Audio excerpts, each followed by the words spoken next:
সালামুন আলাইকুম। বিসমিল্লাহির রহমানির রহিম। আজ রোজ শুক্রবার 14 ফেব্রুয়ারি 15 শাবান। আজকে আলোচ্য বিষয় আহলে বাইতের প্রতি কতটুকু আমাদের মহব্বত থাকার প্রয়োজন।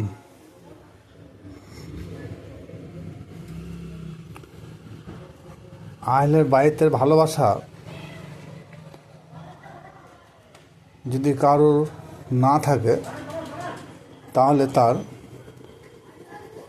নামাজ রোজা হজ জাকাত সে পালন করতে পারে, কিন্তু আশা করি মহান আল্লাহ পাক রব্বুল আলামিনের দরবারে একটা গৃহীত হবে না। শরীয়তের আইন মোতাবেক সালাত হচ্ছে আফজল ইবাদত, দেখা যাচ্ছে উত্তম ইবাদত বলা হয়। এই উত্তম ইবাদতের মধ্যে যারা নামাজে পাবন্দী তাদের কিন্তু বলা হয় আহলের বাইতে মহব্বত দরকার আছে। আহলে বাইতে ভালোবাসা না করলে না রাখলে তোমার কোনো ইবাদত বন্দি কবুল হবে না। তারা কি বলে আমরা একমাত্র আল্লাহকেই ভালোবাসি, আল্লাহর প্রতি ভালোবাসা রাখবো। এই ধরনের নানা রকম ফেতনা ফ্যাসাদরা লাগিয়ে দেয়। কিন্তু আহলের বাইতের মহব্বত কতটুকু প্রয়োজন সে বিষয়ে আল্লাহ নবী পাক সাল্লাল্লাহু তাআলা আলাইহি সাল্লাম কী বলেছে দেখা যাক। আল্লাহ নবী বলেছেন, যারা আমাকে ভালোবাসতে চায় তাদের কর্তব্য যে আমার আওলাদে রসুলকে যেন ভালোবাসে। সেই আওলাদে রসুল কে? আওলাদে রসুল আলী, ফাতেমা, হাসান, হোসেন, এনারা হলেন আওলাদে রসুল, যাদের নাম যাদের প্রশংসা স্বয়ং আল্লাহ পাক রব্বুল আলামিন করেন এবং অজস্র ফেরেশতা মণ্ডলী করে থাকেন। তার প্রমাণ সূরা আহজাব আয়াত নম্বর 56। ইন্নাল্লাহা ওয়া মালাইকাতাহু ইউসাল্লুনা আলান নবী ইয়া আইয়ুহাল্লাযিনা আমানু সাল্লু আলাইহি ওয়া সাল্লিমু তাসলিমা।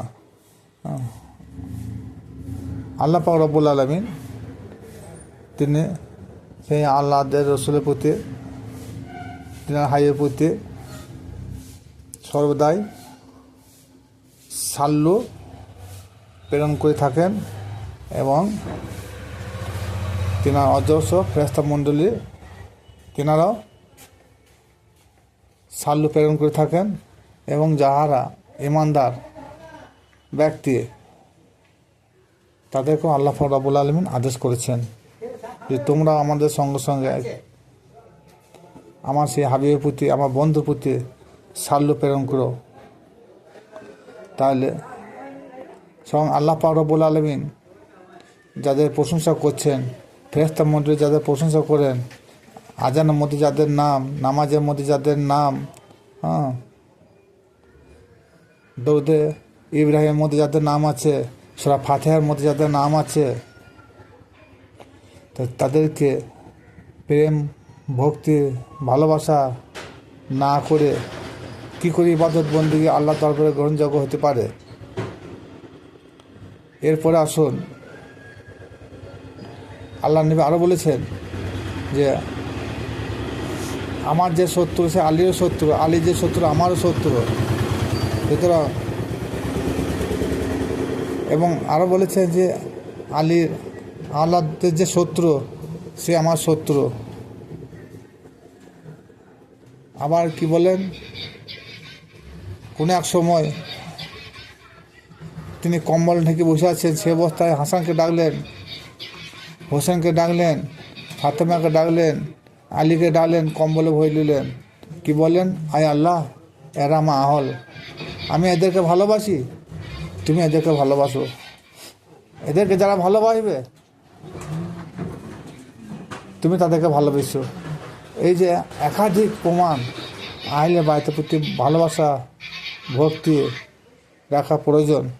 কিন্তু এমন কিছু লোক আছে তারা নামাই পড়ে কিন্তু আহলে বাইত সম্পর্কে তাদের জ্ঞান নাই, আহলে বাইতের প্রতি ভক্তি নাই।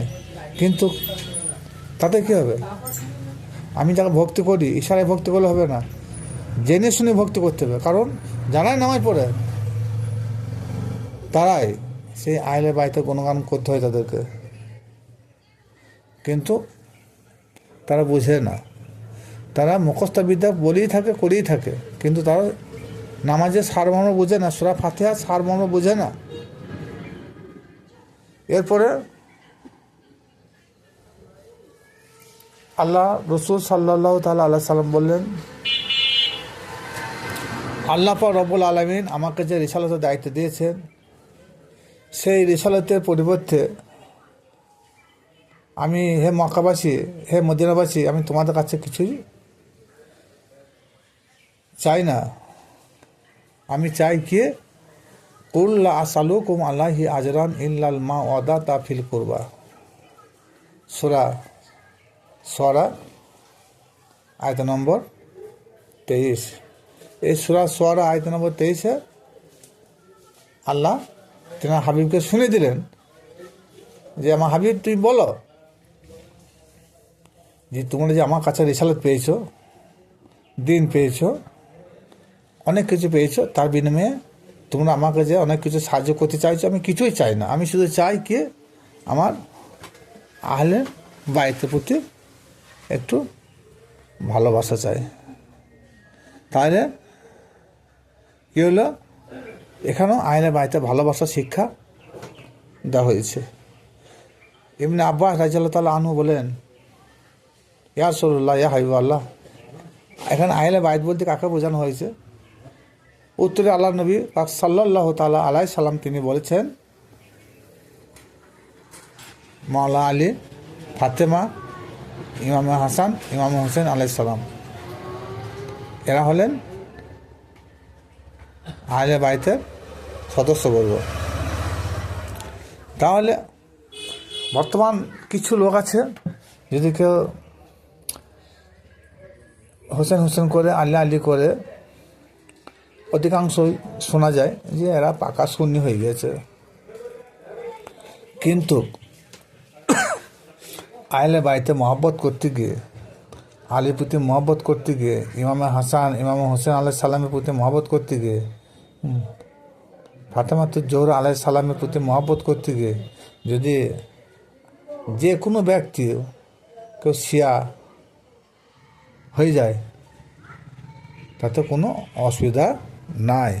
কারণ যাদের ভালোবাসা মহব্বতের একাধিক দলিল রয়েছে, সেই ভালোবাসা মহব্বতের পরিপ্রেক্ষিতে যদি কাউকে শিয়া, খারিজি, রাফিজি শুনতে হয়, তাতেও নিজেকে ধন্য বলে মনে করবেন। কিন্তু তাতে ইমান ও আমলের জজবা আরও বেড়ে যাবে। ইমাম হাসান, ইমাম হোসেন, ফাতেমা, আলী আলাইহিস সালাম, এনার হলেন দিনের মূল খুঁটি। কারণ আল্লাহ কোরআনে বলে দিয়েছেন, ইন্না দিনা ইন্দাল্লাহিল ইসলাম। ইসলাম হলো আল্লাহর মনোনীত শ্রেষ্ঠ ধর্ম। দিন ইসলাম হলো আল্লাহর কাছে শ্রেষ্ঠ। কিন্তু আল্লাহর একজন প্রিয় বন্ধু, যেটাকে আমরা খাজা বাবা বলে সবাই চিনি, তিনি লিখে গেছেন, দিন আস্ত হুসাইন, দিন পানা আস্ত হুসাইন, দিন নাজাত আস্ত হুসাইন। দিনই হলো হুসাইন, দিন পানা পেল হুসাইন, দিনের নাজাতকারী হলো ইমাম হুসাইন। অথচ বর্তমান 99% লোক জান্নাতের আশায় নামাজে পাবন্দি হয় এবং জাহান্নামের ভয়ে।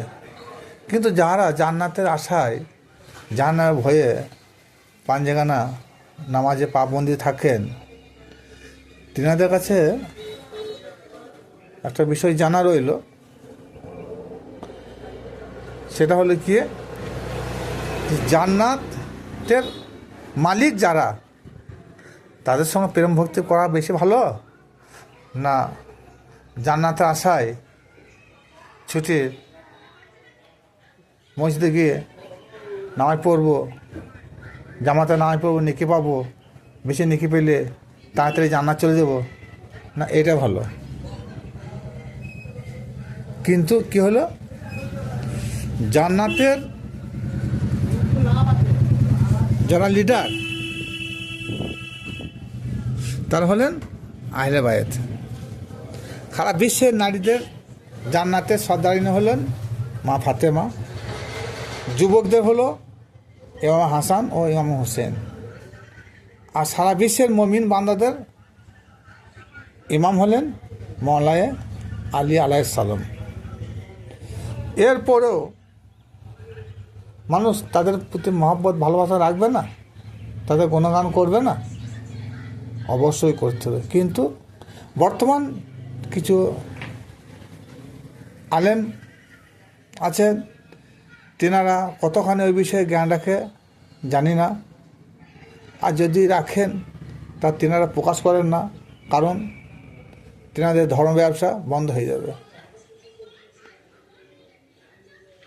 তাহলে আপনার আমার কর্তব্য আওলাদে রসুল আওলাদে মোহাম্মদের প্রতি আমাদের প্রেম ভক্তি ভালোবাসা প্রয়োজন। এরপরে আমাদের নিজেদের মধ্যে একটা দ্বন্দ্ব হয়ে যাচ্ছে, বলছে এরা সুন্নি, ওরা শিয়া, এরা রাফিজি। কী হলো, আরে দিন তো একটা, ধর্ম তো এক, কলমাতে এক, আমাদের নবীতে এক, আমাদের মহল্লাতে এক, নামাজের নিয়মকানুন পদ্ধতিতে এক, এত বিভেদ হয় কেন? শুধু কোরআন না বোঝার জন্য এত বিভ্রান্তি সৃষ্টি হচ্ছে আমাদের নিজেদের মধ্যে। ও পীরপন্থী, ও শিয়াপন্থী, ও সুন্নি, ও তবলিগি, এগুলা না বুঝে আমাদের নিজেদেরকে ব্রেন বুদ্ধি দিয়ে একটু গবেষণা করার প্রয়োজন আছে যে কোনটা ঠিক কোনটা বেঠিক। নিশ্চয়ই আমরা পেয়ে যাবেন। এরপরে আমি আর একটা কথা বলতে চাইছি, আম্মু হয়তো আহলে বাইতের একজন সদস্য, কিন্তু হয়তো অনেকে ভাববেন আমি আহলে বাইতের বিপক্ষে নয়, আমি আহলে বাইতের পক্ষে। কিন্তু এতক্ষণ যা বললাম সে প্রসঙ্গে আরেকটু কিছু বলতে চাই। সেটা হলো যে আমরা যারা ইয়া হোসেন করি, মৌলা আলী, এ আলী মুসলিম কুসা, এ আলী মুসলিম কুসা, এ নারায় হায়দারি, হ্যাঁ নারা দিয়ে থাকি, কিন্তু এতে কি সম্পূর্ণ আমরা মুক্তি পাব? না। আমরা যদি ইয়া হোসেন, ইয়া হাসান, ইয়া মৌলা আলী, ইয়া আলী মুসলিম কুসা হাজারবার বলি, আর যদি আপন পিতামাতার প্রতি যদি এহসান না করে থাকি, তা আশা করি আমার সামান্য ক্ষুদ্র জ্ঞানে মনে হচ্ছে পরকালে নাজাত পাওয়া খুব দুষ্কর। এমনও লোক আছে যে সে বলছে আমি একজন হাক্কানি পীরের বায়েত, সেই ব্যক্তি দেখা যাচ্ছে পিতা মাতার প্রতি এহসান করে না, কিন্তু সে কি নাজাত পাবে মনে হচ্ছে? জানি না দর্শক কি ভাববেন। এমন লোক আছে যে মহরম খুব হাইসন করে, আহলে বাইতে খুব মহব্বত করে, আহলে বাইতের প্রতি দরুদ পড়ে, কিন্তু প্রতিবেশীর প্রতি তারা আত্মীয়তার সম্পর্ক ছিন্ন করে দেয়, পিতামাতার সঙ্গে সম্পর্ক ছিন্ন করে দেয়, তাতে কী হলো, এখানেও মনে হচ্ছে আপনি যতই ইয়া হোসেন, ইয়া হাসান, ইয়া মাওলা আলী, ইয়া আলী মসুল খুসা বলে থাকে, এখানেও নাজাত পাওয়া খুব দুষ্কর আছে। আমাদেরকে পরকালে মুক্তির জন্য নাজাত পেতে হলে যে পাক জীবনে মাওলা আলীর নামে স্লোগান দিই, এবং হাসান হোসেনের প্রতি স্লোগান দিই, পীর কাওলা মুর্শিদ মাওলা প্রতি স্লোগান দিই, তার আগে আমাদের পিতামাতা, আপন পিতামাতার প্রতি এহসান করার কর্তব্য আছে, আত্মীয়তার হক আদায় করার প্রয়োজন আছে, প্রতিবেশীর প্রতি একটা নজরদারি রাখতে হবে, এবং সেই মাওলা আলীর, সেই ইমাম হাসান, সেই ইমাম হোসেন আলাইহিস সালামের তেনাদের জীবন চরিত্রের সঙ্গে আমাদের জীবন চরিত্রের জন্য পার্থক্য না থেকে যায়।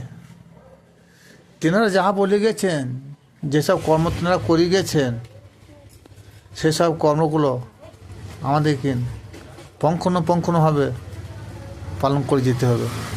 নচেত মুখেই বললাম ইয়া আলী মুশকিল কুসা, ইয়া আলী মুশকিল কুসা, মদদ কোন মদদ কোন,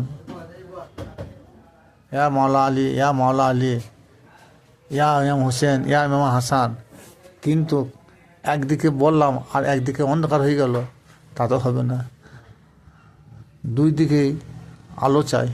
এক দুনিয়াদারি সংসার জীবনে মধ্যে থেকে আপন পিতামাতা, ছেলে মেয়ের প্রতি হক আদায় করতে হবে, প্রতিবেশী হক আদায় করতে হবে, আত্মীয়তার বন্ধন ছিন্ন করলে হবে না, সেখানেও আত্মীয়তার সম্পর্ক ঠিক রাখতে হবে, এবং আমার অঙ্গ প্রত্যঙ্গ দ্বারা উপরের উপকার ব্যতীত যেন অপকার কখনো না হয়। আমাকে হালাল রুজির প্রতি আমাকে লক্ষ্য রাখতে হবে। আমি ইয়া মাওলা আলী, ইয়া মাওলা হোসেন যদি এরকম হাজারো মুখে বলে থাকি, আর যদি আমাদের রুজিটা হালাল না হয়, আমরা যে হামেশা মিথ্যা কথা বলে থাকি, আমরা যদি কারো হক মেরে খেয়ে থাকি, তাহলে কী হবে? তাতে বাইট হয়েও যতই হাক্কানি পীরের কাছে আপনি বাইট হন, তাতে আপনার জিন্দিগি সফলতা আনতে পারবেন না। তাতে কী হলো, পরকাল বলে যে একটা দুনিয়া আছে, সে দুনিয়ায় আপনি আমি নিশ্চয় বেড়া জালে পড়ে যাব, কখনো পেরিয়ে পারবো না। সুতরাং পরকালে আমাদের মুক্তির জন্যে আমাদের আহলে বাইতের প্রতি মহব্বত যতটা দরকার, আপন পিতামাতার প্রতি ততটাই মহব্বত দরকার, ছেলে মেয়ের প্রতি ততটাই মহব্বত দরকার, আপন বিবির প্রতি ততটা হক আদায় করা, ততটাই হক আদায় করার প্রয়োজন। এবং তেনারা যে কর্মগুলো করে গেছেন, যেখানে নিষেধ করে গেছেন, যেখানে বলে গিয়েছেন, সেগুলো সবই আমাদের আদায় করার প্রয়োজন আছে। তারপরে আমাদের আহলে বাইতের প্রতি মহব্বত, সেই আহলে বাইতের প্রতি মহব্বত করুন। আশা করি পরকালে আপনি আমি সকলেই মুক্তি পেয়ে যাব। কিন্তু যারা মানে না, তাদেরকে হাজার যুক্তি উপদেশ দিলেও তারা মানবে না। আর যাদের অন্তরে বিন্দু পরিমাণ ঈমান আছে, তারা নিশ্চয়ই আহলে বাইতের প্রতি মহব্বত করবে, পিতামাতার প্রতি ইহসান করবে, প্রতিবেশীর প্রতি মহব্বত করবে, কারো হক মেরে খাবে না, হালাল ব্যতীত হারাম যে ভক্ষণ করবে না, সত্য ভাই কখনো তারা মিথ্যা বলবে না। এই বলে আজকের মতন আমি আমার বক্তব্য শেষ করলাম। ভিডিওটা শুনিয়ে যদি ভালো লাগে, যদি জ্ঞান পান, তাহলে শেয়ার ও লাইক করবেন, এবং এই ধরনের নিত্য নতুন ভিডিও পেতে সাবস্ক্রাইব করবেন। খোদা হাফেজ।